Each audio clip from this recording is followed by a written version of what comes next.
எங்களையா வன்முறையாளர்கள்? நாங்களா இந்த தேசத்தின் இறையாண்மைக்கு எதிரானவர்கள்? மன்னித்துக் கொள்ளுங்கள், நாங்கள் இழிச்சவாயர்கள், ஈனப்பிறவிகள்.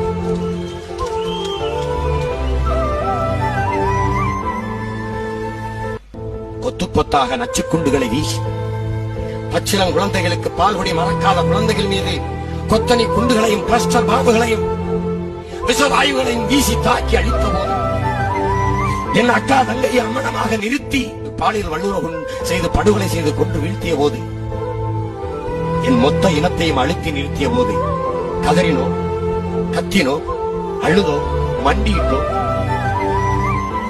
அரசியல் தலைவர்கள் அதை திருநங்கை வரை தெருவிறங்கி போராடினோம். ஆடு மாடுகளை தவிர எல்லோரும் இறங்கி போராடினோம். எண்ணற்ற போராட்டங்களை செய்தோம்.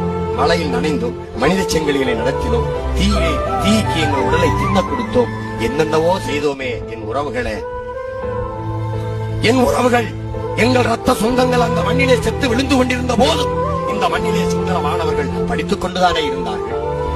இந்த மண்ணிலே சிங்களர்கள் வர்த்தகம் செய்து கொண்டுதானே இருந்தார்கள். இந்த மண்ணிலே புத்தபிக்குகள் தங்கள் புத்த தேவாலயங்களுக்கு வந்து வழிபட்டு திரும்பித்தானே சென்றார்கள். நினைத்து பாருங்கள், எங்களுக்கு நாங்களே தீயிட்டு செத்தோமே ஒழிய எந்த சிங்களன் மீதாவது ஒரு நகைக்கீறலை ஏற்படுத்தினோமா? எங்களையா வன்முறையாளர்கள்? நாங்களா இந்த தேசத்தின் இறையாண்மைக்கு எதிரானவர்கள்? மன்னித்துக் கொள்ளுங்கள், நாங்கள் இழிச்சவாயர்கள், ஈனப்பிறவிகள்.